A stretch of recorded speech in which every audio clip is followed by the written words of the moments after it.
Hey everyone, it's Mike with It's Pittsfield Tonight. I'm going to jump right into it, and I'm going to pick up with us concluding, myself along with Mark Tully, concluding our tour of our Pittsfield's, we called it our Pittsfield's Best Bars, Taverns, and Pubs tour.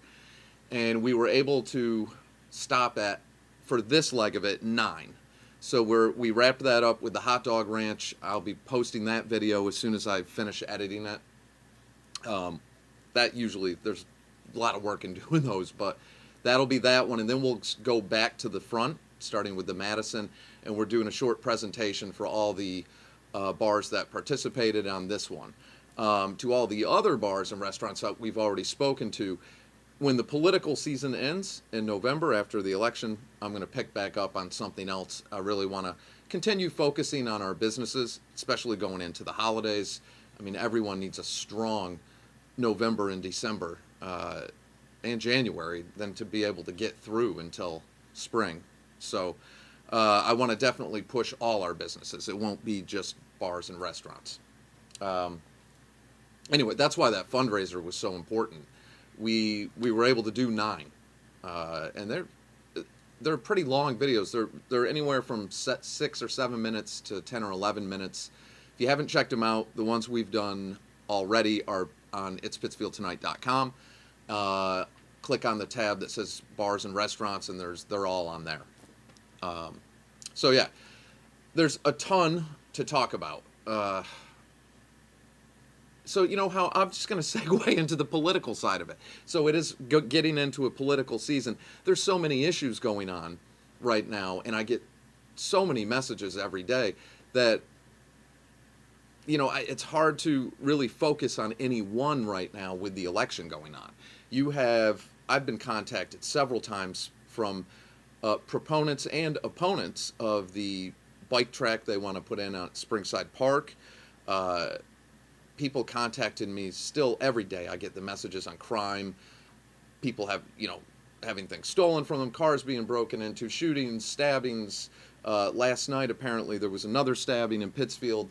Somewhere on Tyler Street. I don't know the whole specifics on it, but I did see that in my feed, and just so much. So this being a political year, there's a lot to talk about, and I think this is how it's going to be addressed to all the people that have concerns with crime, with North Street, with supporting our businesses, with whatever it is your concerns are that are government related.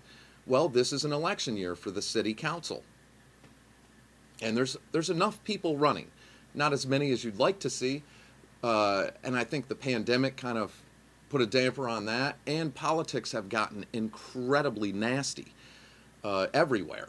I mean, you're seeing many of our incumbents decided not to run for re-election this year. We've seen that not just in Pittsfield, in North Adams over the past month or so. You've had a couple quit off their city council. And you're seeing it on a national level. It's tough right now. We saw Gina Armstrong step down as the director of I believe the Board of Health or the Health Department. I don't know how that works. We have a Board of Health in the Health Department, and I believe Gina Armstrong is part of both of those. So I don't know the deal. Did she just step down as director and she's still on the board and also the Health Department? And she just stepped down as director of the Board of Health? I'm not sure, because I can't imagine she just walked away from the city. That would seem crazy, but maybe she did. I don't know on that one. But she did step down as the director, and now Andy Camby, I believe, is the acting director or the official director. I don't know that, but he is right now the director. So many of you got to know his name, I'm sure, during the whole pandemic crisis. Same with Gina Armstrong. If you didn't already know Gina's name, she was in the media quite a bit. But anyway, with all these things going on, I think the city council elections and the school committee elections, but the city council elections this year are super important, and we have to get a decent turnout. I mean, I would be jumping up and down if we got a 25% turnout. And I know that sounds horrible, but for some reason our voters don't vote in the city council elections. The last council election like this that didn't have the mayor on the ticket, it was somewhere between 17 and 20% turnout for registered voters. And it's so important. Know what your city councilors are doing. And, I'm a huge proponent of changing our system of government here. I want to do what Worcester did. I want to see a city manager. It took Worcester, I think, a couple times after getting it on the ballot to get it passed. But about 6.5 years ago, they elected a city manager, and they changed their style of government. The way that is structured is the city manager runs the city. You still have a mayor, and the mayor is like a member of the council, and they're a representative to City Hall. It's far lesser paying. We wouldn't be paying a mayor if what we pay our mayor now if we did that. Our mayor now makes well over $100,000. A city manager would cost more than a mayor, but the savings would be tremendous probably immediately, because a city manager is not a political position. They're not elected. They answer to the council. They answer to the voters. And it would end the cronyism, the politicalism. And, I don't blame any individual. When I say cronyism and all that, I know some of our current politicians get mad. I don't blame them. This system in Pittsfield, like Worcester's problem that they had, but in Pittsfield for us, it really started the system we have now under Mayor Fallon. Mayor Fallon came in the 1930s. He is our longest serving mayor. I believe he was just shy of 10 years. He was in World War II. And I think that's probably another reason why he was the longest serving mayor, with the country in the middle of a war. I'm sure a mayoral election wasn't top priority for people, so they didn't want to make a change. But he was a well-liked mayor. And after Mayor Fallon, then Mayor Capeless came in. Around that time, it ushered in a new wave into Pittsfield, and it really did. And one of the things that helped really push it there was the horse track that they put in out in Richmond. And that brought in big-time gangsters and mafioso, big time. It made national news. Frank Sinatra was part owner of that track. Pittsfield was full of bookies and gambling and bad people, doing things that they shouldn't do. People were turning up on the side of the road and ditches and stuff like that back then. It ushered in, like I said, a different era into Pittsfield. And it was so much money and corruption at that time, it infiltrated the political system. I have actually found a clip where Frank Sinatra was at a press conference, and he was denying talking about the racetrack because he was a part owner of the racetrack here. And he was denying that. I didn't know the mafia was involved in this. I was just taking advice from my investors. And I said, wow, there was a big history there. I did a lot of research on it. And then you can look at the political organization that was established in Pittsfield, and it's a lot of the same families and names that are still part of that political organization. And I think if you're to run for office in Pittsfield in the year 2021, it ain't much different than if you were running for office in Pittsfield in 1960. It really isn't. We just have this old school way where we talk about change, but like Worcester had an identical problem. And the reason I keep referencing them is because they're a neighboring community, and they did exactly what I want to do, and I look at the success. So every time you hear somebody like me or people online bring up big issues like crime, we're seeing this huge increase in crime, and then you'll have certain counselors. It's the look over there method. They do it with everything. And they like to call someone up, whether it be the chief of police, depending on the issue. If it's finance, they call up our director, Matt Kerwood, and they ask him, isn't this something that's happening everywhere? Aha. And it's an excuse is what it is. That is the pure definition of an excuse. So when you look at things like the census in Massachusetts, and Pittsfield's population went down. Again, Berkshire County's population went down. Why did Pittsfield's population go down? I don't know. Ask yourself that. They said it didn't go down as much as it used to, so they tried to say that was a good thing. Did Worcester's population go down?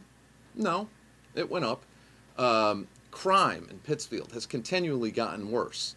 I remember a few council meetings ago asking one of the city councilors asking the chief of police, but isn't this happening everywhere? And of course the chief has to answer, well, yes, there is an increase nationwide. Aha. So there's the excuse thing again.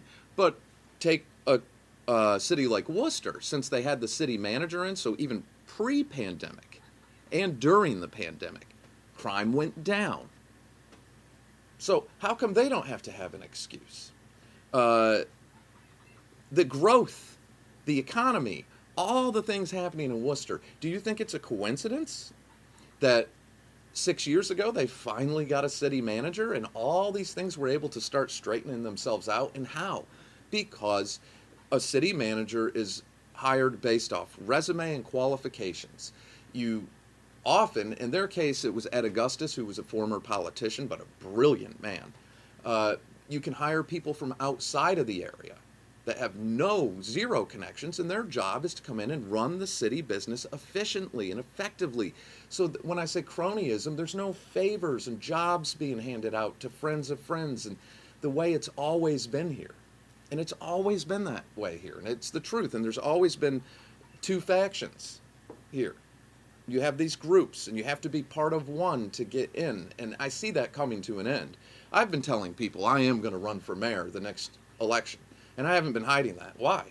I mean, it's not a secret. I know everyone likes to try to keep everything a secret. I am going to run for mayor, and I'm excited about it.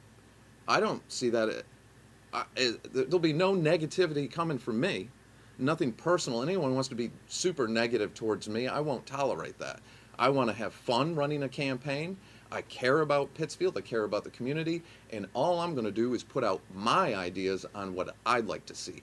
And it is going to take a mayor to get it on, to put a charter review committee back together, to get that going, and to get it on the ballot so the people can decide whether they want a city manager or not. And that is really my platform. That's what I want to see, a city manager, and end the cronyism. Look at the success of Worcester. Look at the new stadium. Look at all the growth in the building and all the opportunities. There's so much going on there. And right now, Pittsfield, over the next couple years, with the amount of funds pouring in, and there's a lot, before 20% of it gets eaten up in administrative fees and things get shuffled around and surveys get taken that nobody gets to see what the results are. Before all that stuff happens, people need to think when they go, come election day, when they go to the polls. Think about it. Look into a city manager. Follow Worcester. Watch Channel 1 on Spectrum if you have cable. And anyway, so that's that. So pay attention, everyone. Political stuff is kicking off. I've started scheduling interviews already. As soon as I get the hot dog ranch thing video edited, and I'll have that up, like I said, in the next day or so. And then we'll go back, and that'll be the conclusion to that, the bar tour. And then right up until Election Day, November 2nd, I will be strictly on interviewing our candidates, which is a lot of work trying to reach out to them. So if any of them do see this, if you see this and you do want to come on, do an interview or whatever, just message me, and I'll schedule something with you right away. All right, so that's it for now. Everyone, stay safe, pay attention to everything going on, and I'll have more detailed videos on certain issues coming up starting next week, talking, again, all the political stuff. So, all right, everyone have a great day, and I'll catch you all in the next day or two.